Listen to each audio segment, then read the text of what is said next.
ધાનેરાના ચારડા ગ્રામ પંચાયતના મહિલા સરપંચને 3 બાળકો મુદ્દે હોદ્દા પરથી દૂર કરવાનો તાલુકા વિકાસ અધિકારીનો આકરો હુકમ આખરે જિલ્લા વિકાસ અધિકારીને રદબાતલ ઠેરવી તેમને પદ પર યથાવત રાખ્યા છે। રાજકીય કાવાદાવા અને કિન્નાખોરી રાખીને જનતા દ્વારા ચૂંટાયેલા પ્રતિનિધિને પછાડવાનો કેવો ગંદો ખેલ ખેલાયો। પણ કહેવાય છે ને કે સત્ય પરેશાન થઈ શકે, પરાજિત નહીં। ધાનેરા તાલુકાના ચારડા ગ્રામ પંચાયતના મહિલા સરપંચ બીબા કુંવર ડુંગરસિંહ દેવડાને 2 કરતાં વધુ બાળકો હોવાનો ખોટો આરોપ લગાવીને ગત મે મહિનામાં ધાનેરાના તાલુકા વિકાસ અધિકારી મહેન્દ્રભાઈ ચૌધરીએ તેમને હોદ્દા પરથી દૂર કરવાનો એકતરફી હુકમ ઝીંકી દીધો હતો। પરંતુ આ અન્યાય સામે સરપંચના પતિ ડુંગરસિંહ દેવડા, જેઓ પોતે વ્યવસાય વકીલ છે, તેમણે કાયદાકીય હથિયાર ઉગામ્યું અને જિલ્લા વિકાસ અધિકારી સમક્ષ અપીલ દાખલ કરીને એવી જોરદાર કાનૂની લડત આપી કે આખી બાજી પંટાઈ ગઈ। ચારડા ગામના અરજદાર તનસિંહ દેવડા અને કાનસિંહ દેવડાએ આક્ષેપ કર્યો હતો કે સરપંચે ચૂંટણી વખતે ખોટું સોગંદનામું કર્યું હતું। પણ સાહેબ, આ કેસમાં નવો વળાંક ત્યારે આવ્યો જ્યારે ખુદ અરજદાર કાનસિંહ દેવડાએ સમક્ષ હાજર થઈને સોગંદનામું રજૂ કર્યું કે અગાઉની અરજીમાં તેમની સહી જ ખોટી હતી। આટલું ઓછું હોય તેમ વિરોધીઓએ 3જા બાળકના જન્મનો જે હોસ્પિટલનો દાખલો રજૂ કર્યો હતો તેમાં માતાનું નામ બિલાક કુંવર લખેલું હતું, જ્યારે મહિલા સરપંચનું અસલી નામ બીબા કુંવર છે। આ ભળતા નામની ભયંકર વિસંગતતા અને કાવતરાનો પર્દાફાશ કરતું વધુ એક સોગંદનામું કલેક્ટર કચેરીમાં રજૂ કરાયું હતું।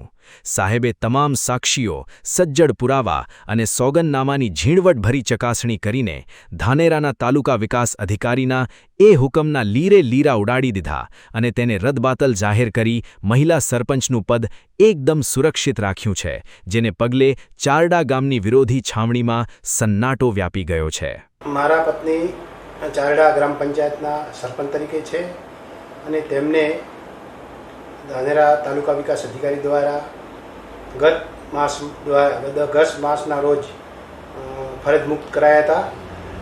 બાળકોના હિસાબે કે 3 બાળકો કરતાં વધુ બાળક છે એ મુદ્દા ઉપર અમને ફરજ મુક્ત કરવામાં આવ્યા હતા।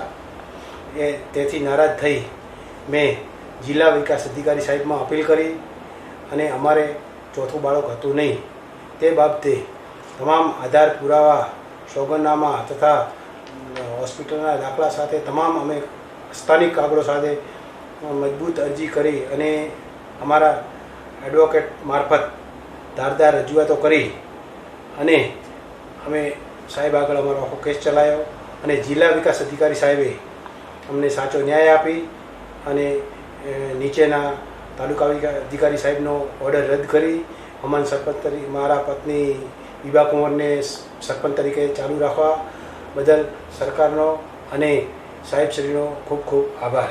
આ 3જું નામ પણ એ લોકો રજૂ કર્યું હતું, એ શું હતું રહસ્ય આખું? એ 3જું બાળક એ મારા જ નામના બીજા વ્યક્તિ હતા, જે મારું નામ ડુંગરસિંહ ભારતસિંહ છે અને બીજા વ્યક્તિનું ડુંગરસિંહ ભીખજી છે।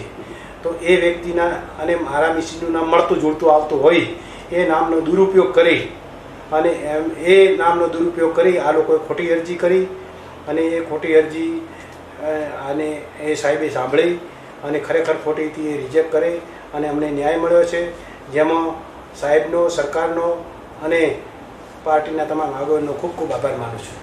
લોકશાહીમાં જનતાનો જનાદેશ સર્વોપરી હોય છે અને વહીવટી તંત્રના અધિકારીઓએ કોઈ પણ દબાણમાં આવ્યા વગર દૂધનું દૂધ અને પાણીનું પાણી કરવું જોઈએ તે આ કિસ્સાએ સાબિત કરી દીધું છે। કાયદાના લૂપહોલ્સનો ઉપયોગ કરીને એક મહિલા સરપંચને રાજકીય શિકાર બનાવવાનું જે પ્લેટફોર્મ રચાયું હતું તેને એક જાગૃત વકીલ પતિની કાનૂની લડત અને ડીડીઓના ન્યાયી વલણે ધ્વસ્ત કરી નાખ્યું છે। આ ચુકાદાએ એવા તત્વોની આંખો ઉઘાડી દીધી છે જેઓ ખોટા કાગળો ઊભા કરીને લોકશાહી ઢબે ચૂંટાયેલા હોદ્દેદારોને તોડી પાડવાના સપના જોતા હોય છે અને ચારડા ગામની જનતાની જીત સાથે આ સત્યનો વિજય 100% ચોંકાવનારો અને ઐતિહાસિક છે।